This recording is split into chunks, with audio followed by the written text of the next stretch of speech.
Remember the 2020 election and how late that night, right, it became pretty clear that Joe Biden was on a trajectory to win that election.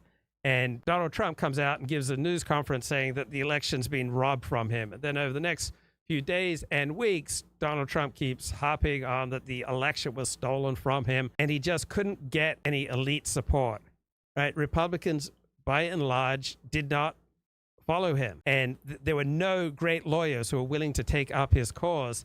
And his whole operation to try to deny the election result was just abysmal. I mean, it was just ludicrous. It was just schlock, right? And I was thinking about that. And then after January 6th, how overwhelmingly Republicans abandoned him, wanted nothing to do with Trump.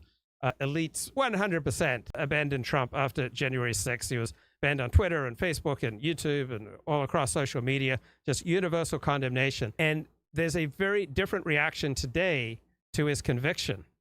Right, Republican legal elites overwhelmingly did not side. 100% of Republican legal elites did not side with Donald Trump in his challenge to the 2020 election. But overwhelmingly, they are siding with Donald Trump with regard to his 34 felony convictions in New York City. I mean, they are just solidly lining up behind him. Now, the non-Republican legal experts and mainstream media journalists covering the trial, right, they are obviously happy that Donald Trump was convicted, and they don't make the same points that Republican legal elites are making about how the trial was a travesty. But there is one key word that the dominant liberal left elites are using, and that is that the prosecutor Alvin Bragg's legal theory underlying the case is weak and is the most likely grounds for appeal and the most likely successful grounds for appeal. So they don't like to talk very much about how the conviction of Trump was based on a very weak legal theory. But when they're being honest, like Patrick Healy in the New York Times reacting, and I played that, I believe, Thursday or Friday, right? He said that the legal theory underlying the Alvin Bragg conviction of Donald Trump for these 34 felonies is weak. So that's the word that the mainstream media elite will use with regard to Alvin Bragg's legal theory underlying the Donald Trump trial in New York that recently concluded weak. So there seems to be a widespread understanding on all sorts of different legal experts that the whole basis of this Trump conviction is weak.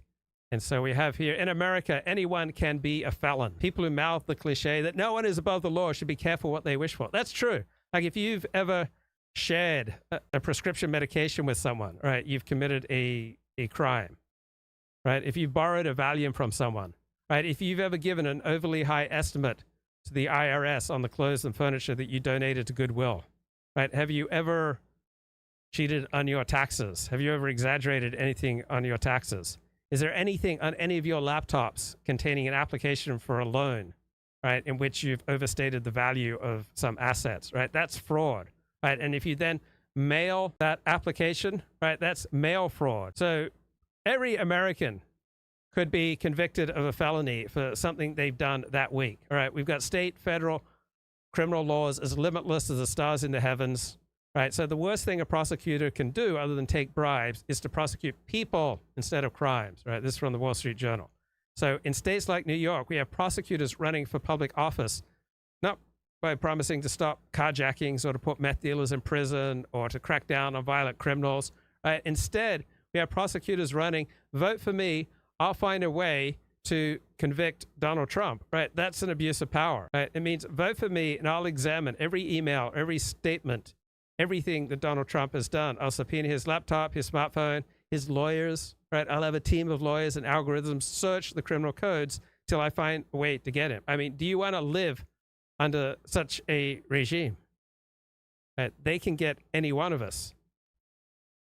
Right? And so in 2016, FBI Director James Comey held a press conference explaining why he wasn't prosecuting Hillary Clinton for mishandling classified information. Right? And he said, our judgment is that no reasonable prosecutor would bring such a case. No reasonable prosecutor would have brought the case that Alvin Bragg brought. And we had a special prosecutor investigating Joe Biden and his misuse of classified documents.